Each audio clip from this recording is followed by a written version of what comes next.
人客啊来坐，作者苏彦德，录音苏彦德。甲时间又转来时空的摄像，1960年代，我还未满10岁，含糊的记忆。印象中，故事大约伫1968年。迄年，我的阿母伫高雄熟识2个姊妹仔伴，一个阮叫伊大姨，另外一个叫伊阿翠姨。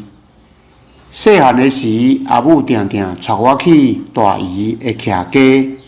事当时，大姨甲大丈伫大港埔甲人说厝徛，大丈平时恬静，爱啉酒配读课。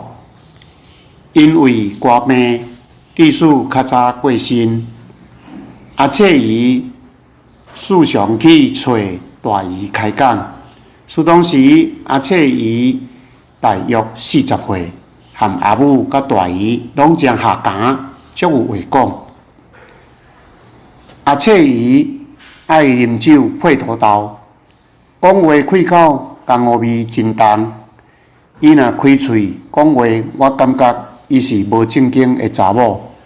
毋过伊对我即个囡仔痞讲话轻声细细，伊和查甫人讲话会来去。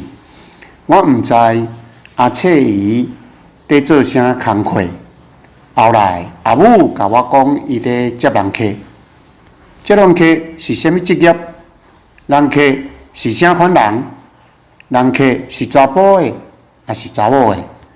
阿母讲甲足含糊，要讲阁毋敢讲清楚。大汉你着知啦，伫资讯无发达的年代，无了解阿母的话。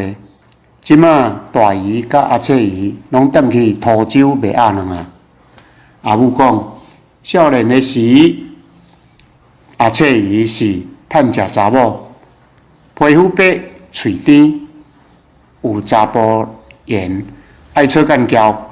到当我毋知影阿翠姨的内心世界。伊无翁，毋过有真侪人客，摕家族，互伊过生活的人客。失落的青春，失去的年华。事当时，阿翠姨因为出世伫善车的家庭，坠落风尘，这毋是伊的心所愿。阿翠姨有窈窕的身材，出色的外表，因为善车屈落现实。台湾伫迄个经济拄要起飞的年代，侪查某人国校毕业就去加工区做事。阿翠姨到底是啥因端对落风尘徛壁？风尘女郎外表青颖，表面轻松，其实心情沉重，充满对现实的无奈。透过因塞奶的声音，美人的身影，满足查甫人的心，巴足查甫人的灵。毋过烟火好看，时间无久长，这就是世间的甘酸苦涩。阿翠姨的遭遇记录烟花世界的点点滴滴，诉尽男女情感的真真假假。阿翠姨虽望已经无伫人世间，毋过人客啊来坐，即句话悠然留伫我的耳孔边当说。